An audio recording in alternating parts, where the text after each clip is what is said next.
Насрулло дар таърихи адабиёти тоҷик ҳамчун яке аз нависандагони асари машҳур Калила ва Димна маълум аст. асли ин достони машҳури ҷаҳонӣ ҳиндӣ аст. мувофиқи ривоятҳо муаллифаш Бибтай ном хиратманди ҳиндӣ буда онро бо забони ҳиндии қадим санскрит дар асри се мураттаб сохт ва панҷатантра ном гузошт. асар масалҳои зиёдеро дар бар мегирад. масал чист? масал яке аз намудҳои қадимаи адабиёт буда дар шакли хурди назм ё наср эҷод мешавад. нависандаи масалнавис бо эҷоди образи тамсилӣ, яъне вақте ки ҳайвонот, парранда мисли инсон фикр карда бо ҳам сухан меронанд, муомила ва алоқаи инсонҳоро мефаҳмонад. мазмуни масал асосан панду ҳикмат ва насиҳат аст. машҳуртарин масалнависи адабиёти бостон Эзоп шинохта шудааст ва ӯ асри 5 то милод зиндагӣ кардааст. давом медиҳем. дар асри 6 бо супориши шоҳи сосонӣ Анушервони Хисрав Барзу ном шахси маърифатдӯсту табиби ҳозиқ ҳамон панҷатантраро аз Ҳиндустон ба Эронзамин овард. ба забони паҳлавӣ яъне порсии миёна тарҷума кард.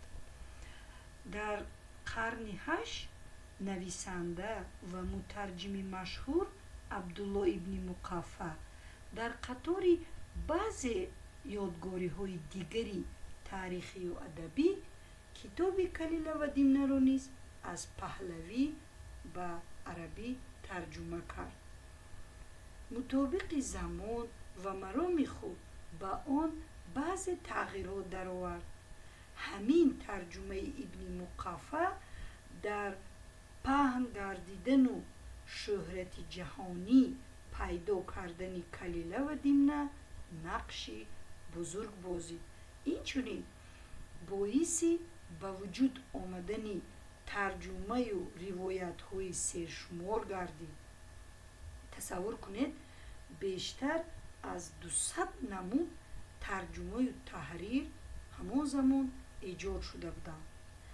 ба забони тоҷикӣ аввал Калила ва Димна дар замони Наср ибни Аҳмади Сомонӣ аз нусхаҳои арабии ҳамин ибни Муқаффа тарҷума гардид ва бо хоҳиши вазир Абулфазли Баламӣ аз тарафи Абу Абдулло Рӯдакӣ ба назм дароварда шуд.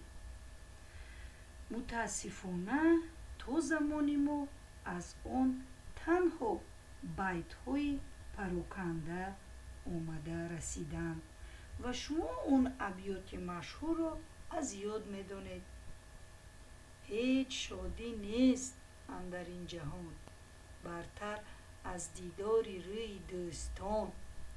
ҳеҷ талхӣ нест дар дил талхтар аз фироқи дӯстони пурҳунар. ё ин ки дониш андар дил чароғи равшан аст ва аз ҳама бад бар тани ту ҷавшан аст. мувофиқи нишондоди сарчашмаҳо, Калила ва Димнаи ибни Муқаффа дар байни асрҳои 10-12 боз борҳо ба забони тоҷикӣ тарҷума шудааст, вале аз ин Калила ва Димнаҳо то замони мо осоре ҳам боқӣ намондааст.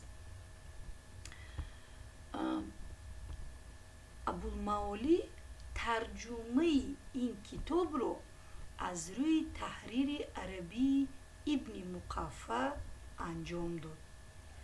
дар тарҷума, шогирдони азиз, чӣ дар адабӣ ва чӣ илмӣ дар асрҳои миёна ворид намудани дигаргунӣ ба ҳукми қонун даромада буд. аз ин сабаб асарҳои тарҷумавӣ дар он вақт асарҳои мустақил ва таълифӣ ба шумор мерафтанд ва тарҷумонҳои онҳо ба сифати муаллиф эътироф гардида буданд, аз ҷумла абулмавлӣ насруллоҳ. шумо савол доданатон мумкин аст, ки агар калила ва димна чандин маротиба тарҷума шуда бошад, пас барои чӣ абулмавлӣ боз онро тарҷума кард? сабаби ба тарҷумаи нави калила ва димна даст заданашро муаллиф дар дебочаи асар шарҳ дод. аз рӯи гуфташ пешиниён ба баёни афсонаву ривоят ва ҳикоят бештар диққат доданд, аз ҳикмат ва панд сарфи назар карданд.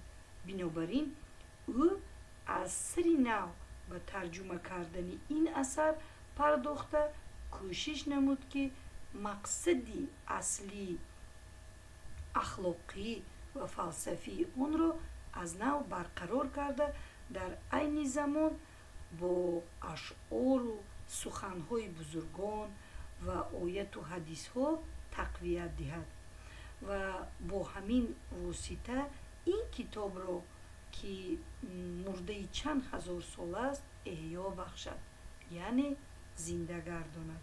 инчунин абулмавлӣ ҳангоми тарҷума ба он мувофиқи талаботи замон тағйирот даровард. ривояти нави мустақили асарро ба вуҷуд овард, ки вай намунаи беҳтарини насри бадеи асри 12 ва яке аз шоҳкориҳои маъруфи насри форстоҷик ба ҳисоб меравад. калила ва димнаи абулмавлӣ чун китоби ибни муқаффа аз 16 боб иборат аст. аз ҷумла шер ва гов, бозҷусти кори димна, дӯстии кабутар, зоғ, муш, сангпушт ва оҳу, бум ва зоғ, шер ва шағол, шоҳзода ва ёрони ӯ ва дигарон. калила ва димна сюжети ягона надорад. ҳар боб ва ҳикояти он дорои сюжети алоҳида мебошад.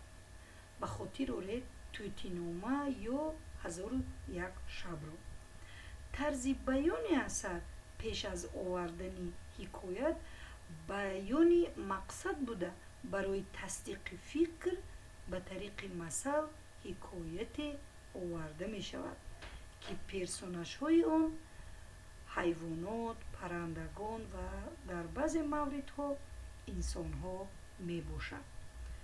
ҳамаи ҳикоёт дар назди подшоҳи ҳинд рой аз забони бараҳман нақл ёфтааст.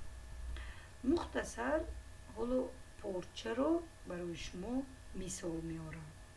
рӯзе подшоҳ аз бараҳман хоҳиш мекунад, ки барояш дар бораи дӯстии ду шахс ба миён даромадани хабаркашу дӯстиро ба душманӣ табдил додани ӯ масъале баён кунад. бараҳман ҳикояти шер ва говро нақл мекунад. дар миёни табааи шер ду шағол ҳам буданд, якеро калила ва дигареро димна, ва ҳарду ақлу фаросати тамом доштанд. чун димна дид, ки шер ва гов аз ҳад зиёд наздик мешаванд, ҳасад мебарад. аз пайи ҳилла ва дур кардани шер ва гов мешавад. эҳтиёт накардан боиси халал ёфтани дӯстии эшон мегардад. муроди абулмаолӣ аз овардани ҳикояти шер ва гов нақли саргузашти онҳо нест, балки ба воситаи он ҳушдор кардани малик аз макру ҳилаи наздиконашон мебошад. абулмаолӣ ин китобро барои идора кардани давлат низ лозим ва дастур донист. ҳикояти шер ва говро, шогирдони азиз, дар саҳифаҳои 228-231 китоби дарсиятон пурра хонед, сипас ба саволҳои тестӣ ҷавоб диҳед. хоҳони сарбаландиатон ҳастам.